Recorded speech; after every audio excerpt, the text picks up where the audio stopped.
joining us right now in our rolling coverage of the ANC's 54th National Elective Conference is chairperson of KwaZulu-Natal's ANC, or should I say former chairperson? What do we call you now? I'm so confused. I'm Sihlezi Galala. So you're just now an ordinary branch delegate. What's the experience been like? You came here as a chairperson? It must be clear, the decision that the PEC must vacate the AA office has been appealed.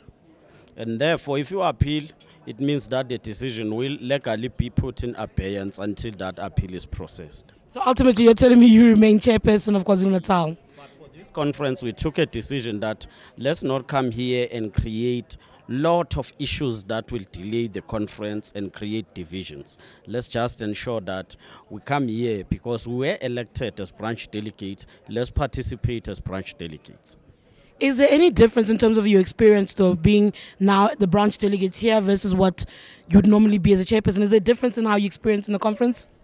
Well, the experience is that if you are a branch delegate, you are more at liberty to speak anything you want to say. Oh, so you are freer now? You are free.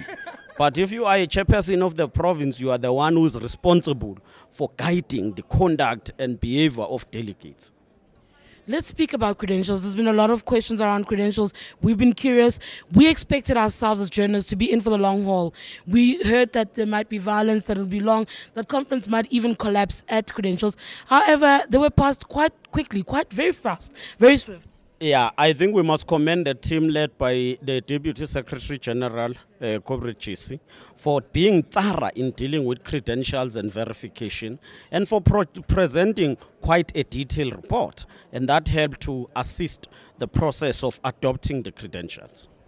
Looking at the numbers we were getting coming out of the closed session from obviously people leaking information to the media, KwaZulu-Natal seems to have taken quite a knock. I think you're about 66 down. What's the impact of that on the province and what the province wants to see happen at this conference?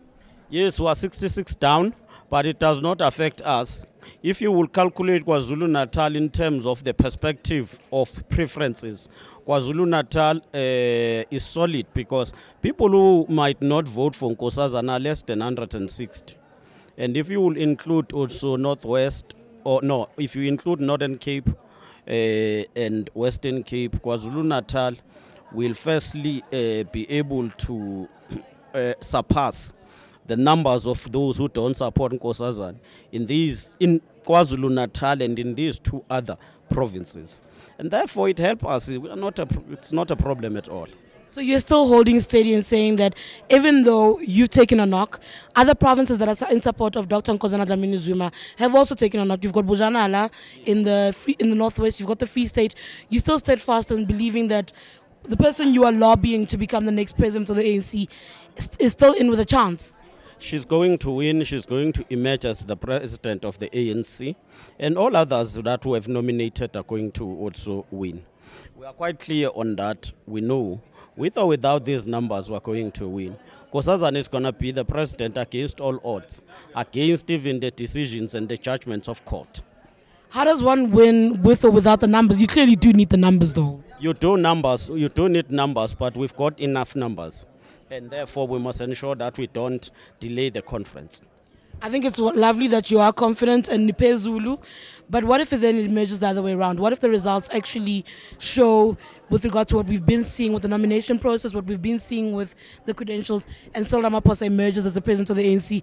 Do you then fall in line and have Cyril lead you and respect him as the president of the ANC? We'll respect him and we'll want him to be elected, even if he doesn't win.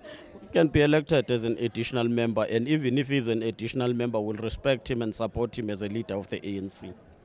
As an additional member, but if he's president? We will still support him. But we know that that is just a question that you are just asking in a form of saying, in case. And in this regard, we are talking about reality. We are not talking about ideally what is in the mind of other people. We're talking about delegates that are here. We're talking about people who know why they are here. They're here to defend the revolution. And in that defense, they've seen that a person who must lead us is Comrade Nkosazana Dlamini-Zuma. I'm going to leave it at that. Thank you so much. That is the chairperson of the ANC in KwaZulu-Natal. Some say former. He insists while they're appealing the court decision, he remains the chairperson of KwaZulu-Natal.